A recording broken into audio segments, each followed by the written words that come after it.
नमस्कार। रयत शिक्षण संस्था सातारा आदरणीय कर्मवीर पाटिल जी को नमन करते हुए मैं Shri Pore H G DP Bhosale college Koregaon से बोल रहा हूँ।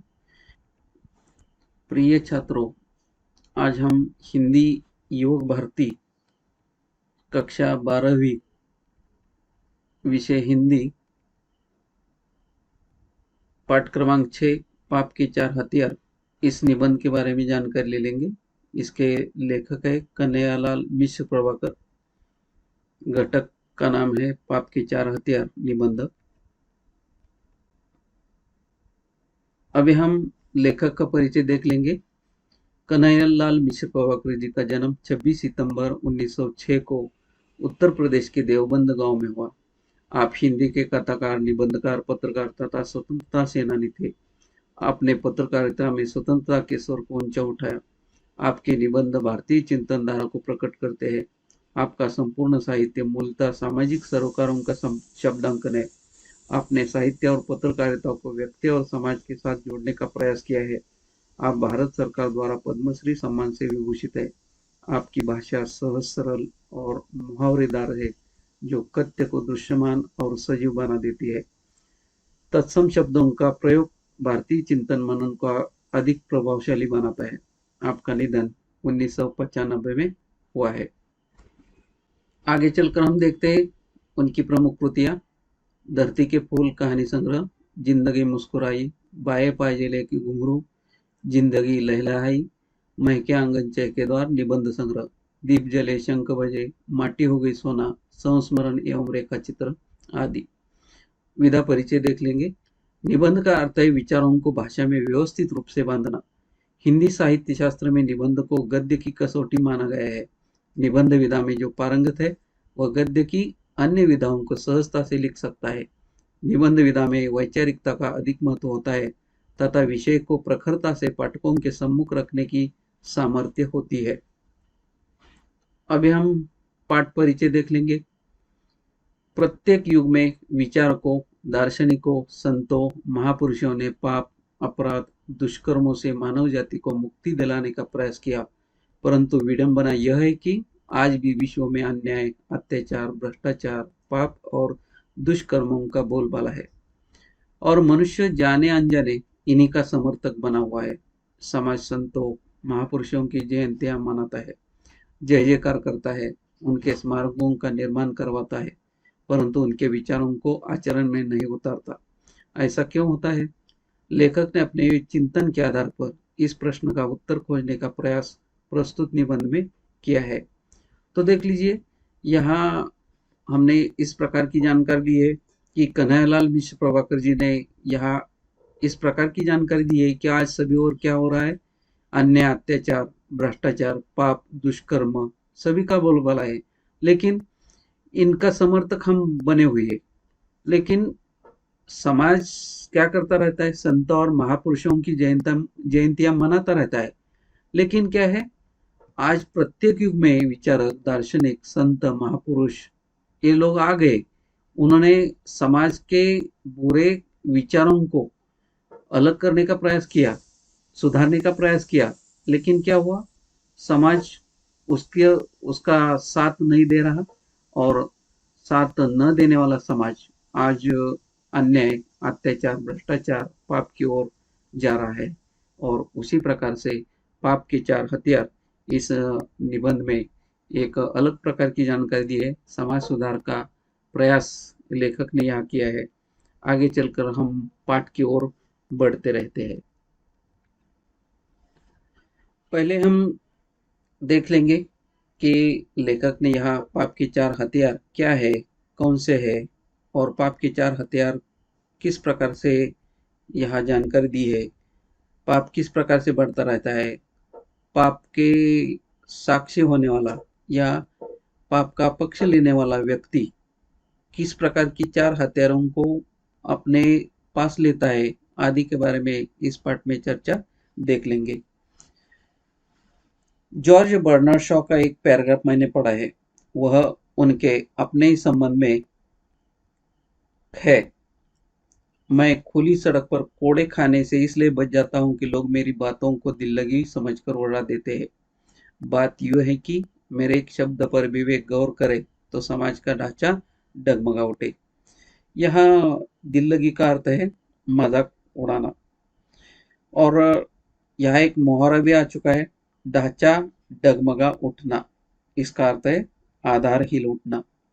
तो जॉर्ज बर्नाशॉ कहते हैं कि अगर मेरी विचार या मेरा कोई भी समाज के लिए विधायक बात अगर समाज ने सुन ली तो क्या हो सकता है, समाज का ढांचा बदल सकता है। और उसी प्रकार से मेरी बातों को दिल लगी समझकर उड़ा देने की बात नहीं है, और मेरे जो शब्द है इस पर ध्यान देना जरूरी है। जरूर क्या हो सकता है, बदलाव हो सकता है, समाज में परिवर्तन हो सकता है। वे मुझे बर्दाश्त नहीं कर सकते यदि मुझ पर हंसे नहीं।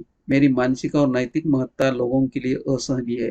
आगे चलकर जॉर्ज बर्नाशॉ कहते हैं कि मेरी जो नैतिक महत्ता है ये क्या हो सकती है, लोगों के लिए असहनीय होती है। लेकिन पहले जॉर्ज बर्नाशॉ के बारे में हम जानकारी ले लेंगे। जॉर्ज बर्नाशॉ का जन्म 26 जुलाई 1856 को आयरलैंड में हुआ है। आपको साहित्य का नोबेल पुरस्कार प्राप्त हुआ है। शॉ एक महान नाटककार है, कुशल राजनीतिज्ञ तथा समीक्षक रह चुके हैं। उन्होंने Pygmalion, doctor's dilemma, man and superman, Caesar and Cleopatra आदि आपके प्रसिद्ध नाटक है। तो देख लीजिए, एक महान नाटककार और उनकी बातों को लोग क्या करते रहते हैं, दिल लगी समझकर उड़ा देते हैं। लेकिन उनका कथन इस प्रकार से है कि वे कहता है कि मेरा एक शब्द भी ध्यान से सुने तो क्या हो सकता है, समाज का ढांचा बदल सकता है, परिवर्तन हो सकता है। और वे कहते कि मुझे वे बर्दाश्त नहीं कर सकते, मुझ पर हंसते रहते। और ये लोगों की क्या है, नैतिकता है। और वे क्या करते रहते, इस प्रकार से मेरी मानसिक और नैतिक महत्ता लोगों के लिए सहनीय नहीं होती है। उन्हें उबाने वाली खूबियों का पुंज लोगों के गले कैसे नीचे उतरे। यानी कि यहाँ एक मुहावरा आ चुका है, गले के नीचे उतरना, इसका अर्थ है स्वीकार होना। तो जॉर्ज बर्नाशॉ कहता है कि मेरे जो विचार है, ये विचार कैसे है, मेरी जो खूबियां है, अनुभव है, ये लोगों के लिए कैसा होता रहता है, उनके गले के नीचे नहीं उतरते रहते हैं। यानी कि मेरी बात समझते नहीं है। इसलिए मेरे नागरिक बंधु या तो कान पर उंगली रख लेते हैं या बेवकूफी से भरी हंसी के अंबर के नीचे ढक देते हैं मेरी बात। शॉ के इन शब्दों में अहंकार की पैनी धार है। यह कहकर हम इन शब्दों की उपेक्षा नहीं कर सकते, क्योंकि इनमें संसार का एक बहुत ही बड़ा महत्वपूर्ण सत्य कह दिया गया है। यानी कि यहाँ जॉर्ज बर्नाशॉ ने कहा है कि सभी नागरिक बंधु वे क्या करें, मेरी बातों को ठीक ध्यान से सुन ले, बेवकूफी से हंसा हंसने की कोई आवश्यकता नहीं है। क्योंकि ये शॉ की कथन जो है, उनका जो कथन है, इसमें क्या है, एक अहंकार की पैनी धार है। और इसे समझना जरूरी है, उनकी उपेक्षा नहीं करना चाहिए, क्योंकि उनकी विचारधारा अगर ध्यान में ली जाए तो क्या हो सकता है, संसार का सत्य इसमें छिपा हुआ है। आगे चलकर वे कहते हैं, संसार में पाप है, जीवन में दोष है, व्यवस्था में अन्याय है, व्यवहार में अत्याचार है, और इस तरह समाज पीड़ित और पीड़क वर्गों में बढ़ गया है। तो देख लीजिए, आगे चलकर वे कहते हैं कि संसार में सभी और क्या है, पाप है, जीवन में दोष है, व्यवस्था में अन्याय है, व्यवहार में अत्याचार है, और इस तरह से समाज पीड़ित हो चुका है। और दूसरी ओर क्या है, पीड़क है। समाज का क्या हो चुका है, विभाजन हो चुका है। एक और पीड़ित लोग है और दूसरी ओर क्या है, पीड़क है। पीड़ित का अर्थ क्या है, जो पीड़ा से दुखी होते हैं वे पीड़ित है। और पीड़क कौन है, जो दूसरों को दुख देते हैं। इस प्रकार का वर्ग है। और इस प्रकार का समाज की विषमता हो चुकी है, और समाज इस प्रकार से दो वर्गों में बढ़ गया है। सुधारक आते हैं, जीवन की इन विडंबनाओं पर घनघोर चोट करते हैं। सुधारक तो आते रहते हैं, लेकिन क्या होता है, जीवन की इस वास्तविकता पर क्या होती रहती है, विडंबनाओं पर घनघोर टीका होती रहती है, चोट करते रहते हैं। विडंबनाएं टूटती बिखरती नजर आती है, पर हम देखते हैं कि सुधारक चले जाते हैं और विडंबनाएं अपना काम करती रहती है। सुधारक तो आता ही रहता है, विडंबनाएं टूटती रहती है और सुधारक आने के बाद क्या होता रहता है, सुधारक चला जाता है और विडंबना क्या करती रहती है, अपना काम करती रहती है। यानी कि विडंबना इसका अर्थ है कि उपहास करना, विडंबना यानी उपहास करना। इस प्रकार से लेखक ने इस प्रकार की जानकारी दी कि अनेक प्रकार के सुधारक आ चुके, लेकिन विडंबना क्या करती रहती है, समाज क्या करता रहता है, इस प्रकार की विडंबना करता रहता है, अपना काम होता ही रहता है। और उसी प्रकार से सुधारक अपना काम करते रहते हैं, लेकिन समाज क्या करता रहता है, उसका उपहास करते रहते हैं। आखिर इसका रहस्य क्या है कि संसार में इतने महान पुरुष, सुधाकर, तीर्थंकर, अवतार, संत और पैगंबर आ चुके, पर यह संसार अभी तक वैसा का वैसा ही चल रहा है। इसे वे क्यों नहीं बदल पाए? यानी कि लेखक की जानकारी इस प्रकार से है कि आखिर इसका सत्य कौन सा है कि संसार में इतने महान पुरुष हो चुके, सुधारक आ गए, तीर्थंकर आ गए, अवतार आ गए, संत हो गए, पैगंबर आ चुके, लेकिन समाज का वैसा और संसार का वही रूप दिखाई देता है। यह एक टिप्पणी आ चुके तीर्थंकर। तीर्थंकर का अर्थ है जैन धर्मियों के 24 उपास्य मुनि, यानी कि जैन धर्मियों की जो 24 उपास्य मुनि है, इन्होंने क्या कर दिया है, इस प्रकार से कई प्रकार के पुरुष आ गए, सुधारक आ गए, अवतार आ गए, संत आ गए, पैगंबर आ चुके, लेकिन संसार का रूप वैसा का वैसा ही चल रहा है, इसमें कोई बदलाव नहीं है। इसे वे क्यों नहीं बदल पाए? लेखक सवाल करता रहता है कि इसे क्यों नहीं बदल पाए। दूसरे शब्दों में जीवन के पापों और विडंबनाओं के पास वह कौन सी शक्ति है? लेखक कहते हैं, सोच विचार करते रहते हैं कि समाज में कौन सी ऐसी शक्ति है कि जीवन के पापों और विडंबनाओं के पास ऐसी कौन सी शक्ति है जिससे वे सुधारकों की इन शक्तिशाली आक्रमणों को झेल जाते हैं और टुकड़े टुकड़े होकर बिखर नहीं जाते। यानी कि संसार में ऐसा कौन सा शक्ति है, कौन सी एक प्रकार की प्रेरणा है जिसकी वजह सुधारकों की इन शक्तिशाली आक्रमण झेल कर उसके टुकड़े टुकड़े नहीं हो सकते। लेखक का कथन है कि ऐसा सवाल क्यों खड़ा होता है, इतने सारे समाज में आने वाले महान पुरुष आने के बाद भी समाज का परिवर्तन नहीं होता है। शॉ ने इसका उत्तर दिया है कि मुझ पर हंसकर और इस रूप में मेरी उपेक्षा करके वे मुझे सह लेते हैं। शॉ कहते हैं कि मुझ पर लोग हंसते रहते हैं, मेरी उपेक्षा कर लेते हैं, लेकिन मेरे विचार क्या करते हैं, सहन कर लेते हैं।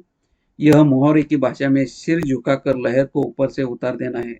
यह एक मुहावरा आ चुका है, लहर को ऊपर से उतार देना, इसका अर्थ है सिर झुकाकर संकट को गुजरने देना। यानी कि जिस प्रकार से सिर झुकाकर दूसरों को सहने की उम्मीद होती रहती है, समाज क्या करता रहता है, एक प्रकार की लहर, एक प्रकार की विचारधारा समझ लेते हैं, लेकिन इसे क्या करते हैं, ठुकरा देते हैं। शॉ की बात सच है, पर यह सच्चाई एकांगी है। सत्य इतना ही नहीं है, पाप के पास 4 शस्त्र है। तो शाह की जो ये बात जो सच है वो कैसी है, एकांगी है, एक पक्षी है।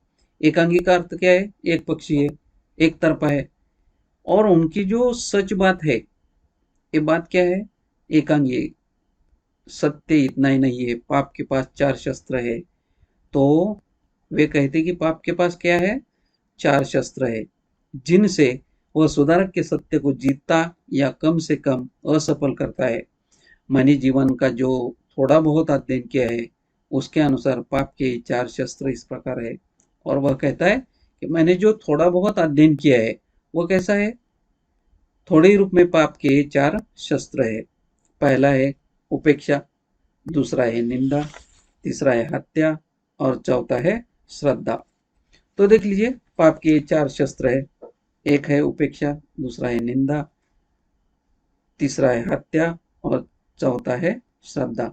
तो देख लीजिए, पाप के इन 4 हथियार, 4 शस्त्र के बारे में हम जानकारी ले लेंगे। सुधारक पापों के विरुद्ध विद्रोह का झंडा बुलंद करता है, तो पाप और उसका प्रतिनिधि पापी समाज उसकी उपेक्षा करता है।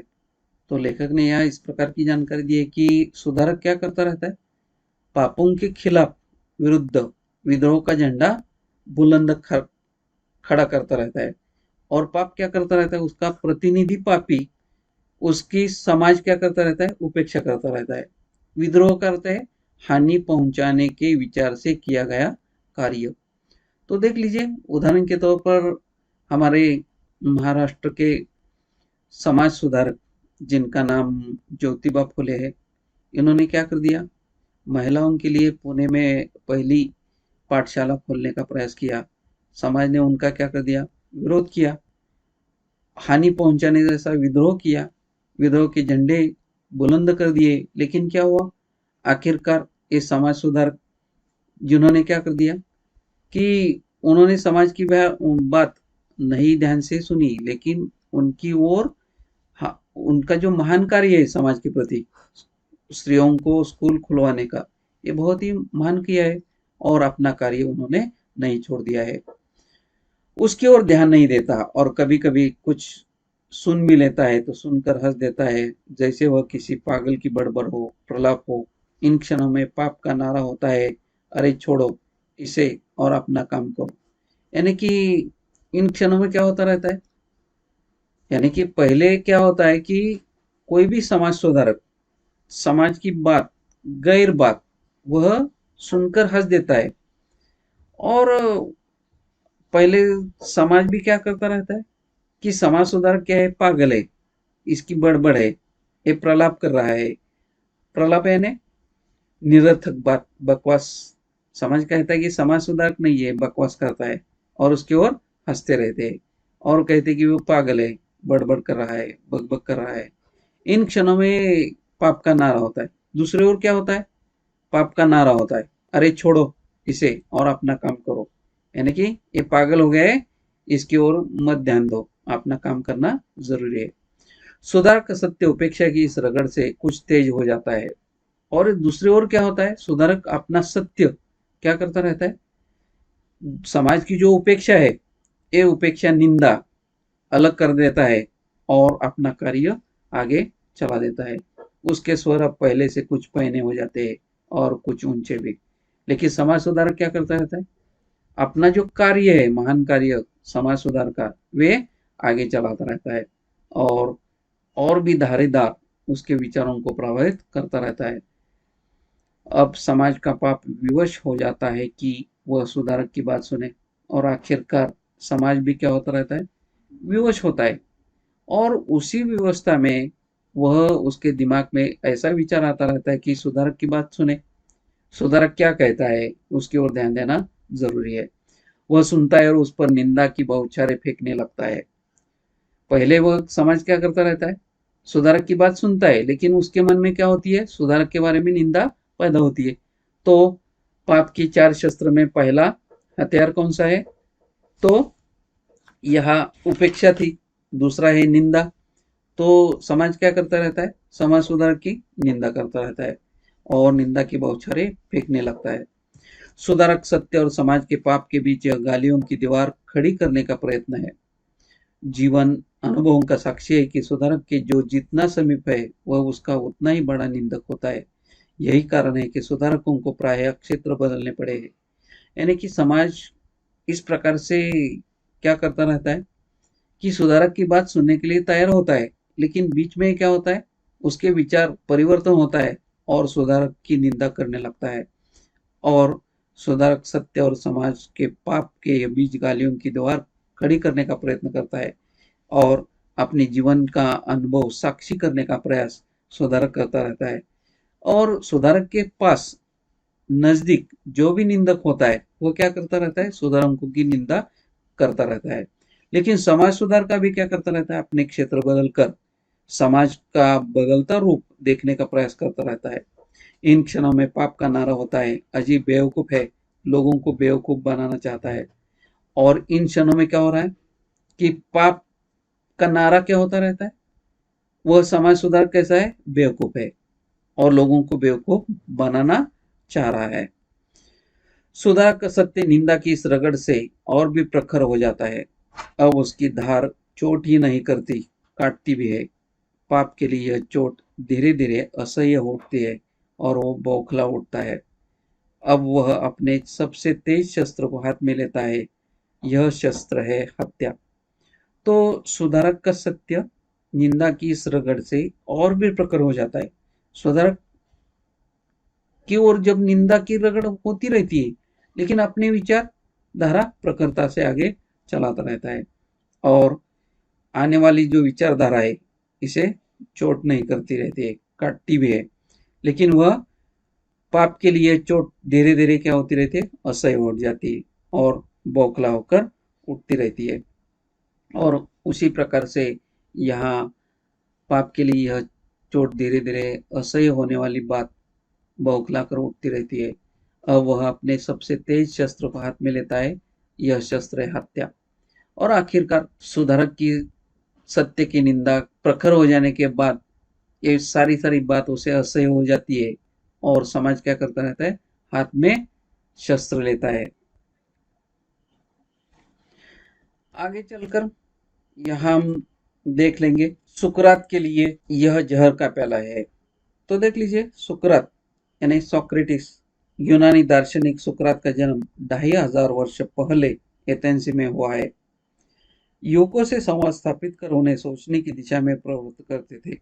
आप प्रसिद्ध विचारक प्लेटो के गुरु थे और आखिरकार ये सुकरात सोक्रेटिस एक दार्शनिक है जिन्होंने 2500 वर्ष पहले में क्या कर दिया है, युवकों से संवाद स्थापित कर उन्हें सोचने की लिए प्रवृत्त किया है। एक प्रसिद्ध विचारक प्लेटो की गुरु के रूप में उनकी ख्याति है और उन्होंने इस प्रकार की जानकारी दी है कि आगे चलकर उनकी भी हत्या समाज ने की है। सुकरात का सत्य निंदा की इस रगड़ से और भी प्रखर हो जाता है। अब उसकी धार चोट ही नहीं करती, काटती भी है और पाप के लिए यह चोट धीरे धीरे असह्य उठती है और बौखला उठता है। अब वह सबसे तेज शस्त्र को हाथ में लेता है, वह यह शस्त्र है हत्या।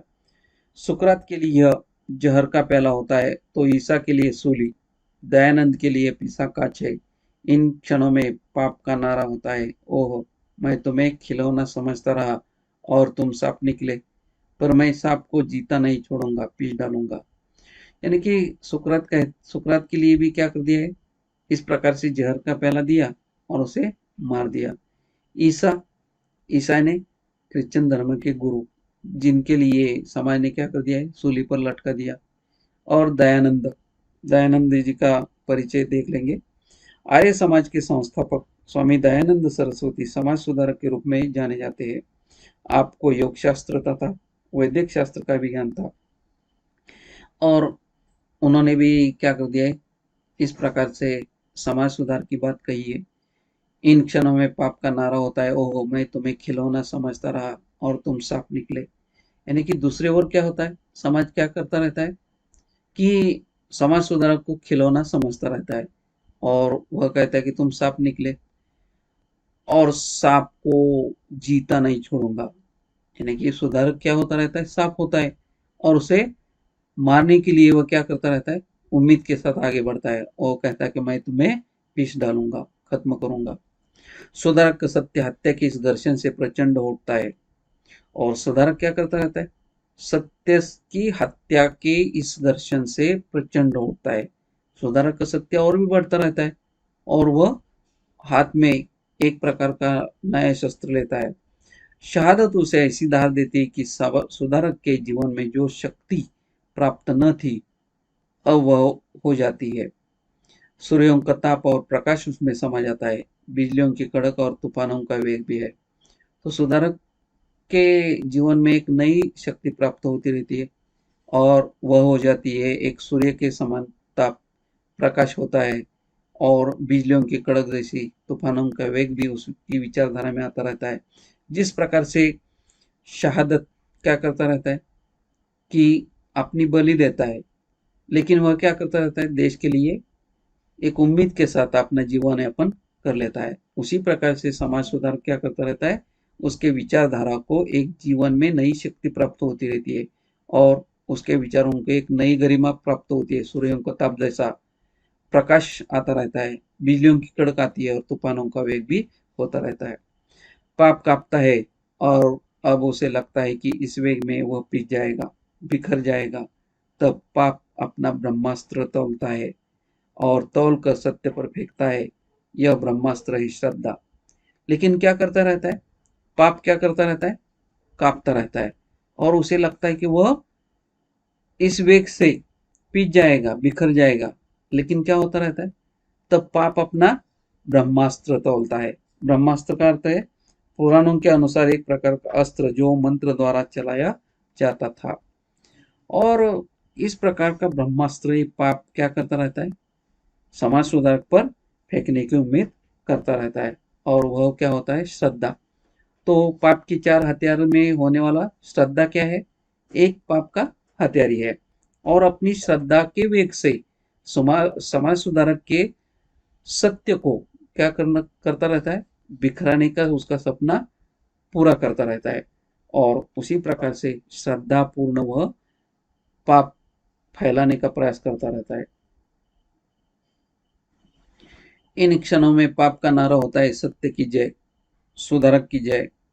अब वह सुधारक करने लगता है चरण वंदना और उसके सत्य के महिमा का गान और बखान। और इन क्षणों में पाप का नारा होता है सत्य की जय, सुधारक की जय। अब वह सुधारक के क्या करने लगता है, चरण वंदना। चरण वंदना ने पैर छूना या नमन करना और उसके सत्य की महिमा का गान और बखान और उसकी सत्य की महिमा महिमा यानी गुणगान करना। सुधारक होता है करुणाशील और उसका सत्य सरल विश्वासी।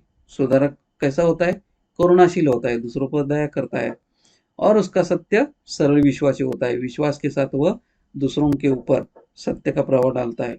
वो पहले चौंकता है, वो पहले क्या करता रहता है, चौंकता है, चौकस होता है, फिर कोमल पड़ जाता है और तब उसका वेग बन जाता है, शांत और वातावरण में छा जाती है सुकुमारता। यानी कि विचारक सुधारक क्या करता रहता है, एक विचारधारा लेकर पहले चौंकता है, फिर उसके विचार कोमल पड़ जाते हैं और उसका वेग बन जाता है शांत और वातावरण में छा जाती है सुकुमारता। सभी और शांतता फैल जाती रहती है और उनके विचार प्रगल्भ होते रहते हैं।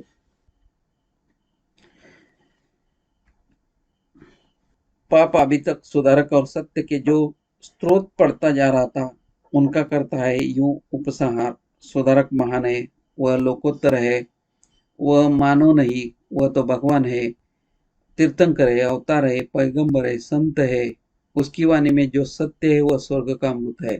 यानी कि पाप क्या करता रहता है, सुधारक का गुणगान करता रहता है। वो क्या कैसा करता रहता है, सुधारक महान है, लोकोत्तर है, मानव नहीं, वह तो भगवान है, तीर्थंकर है, अवतार है, पैगंबर है, संत है और उसकी वाणी में जो सत्य है वह स्वर्ग का अमृत है। इतना ही नहीं तो वे क्या है, एक और एक समय ऐसा था कि जो समाज, जो पापी समाज, जो पापी प्रतिनिधि एक और क्या कर रहा था, गालियां दे रहा था, लेकिन उसके विचारधारा में परिवर्तन आने के कारण वह कहता है कि संत समाज सुधार क्या है, महान है, लोकोत्तर है, वो मानव नहीं भगवान है। इस प्रकार की विचारधारा बदलती रहती है। उसकी वाणी में जो सत्य है वह स्वर्ग का अमृत है। इतना ही नहीं तो उसके शब्दों में जो धारा है वह सत्य है और वह स्वर्ग का अमृत है, ऐसा मानता है। वह हमारा वंदनीय है। इतना ही नहीं तो वे क्या है, समाज सुधारक हमारा वंदनीय है, स्मरणीय है, हमारे स्मरण में रहेगा। पर हम पृथ्वी के साधारण मनुष्यों के लिए वैसा बनना असंभव है। लेकिन हम साधारण मनुष्य के लिए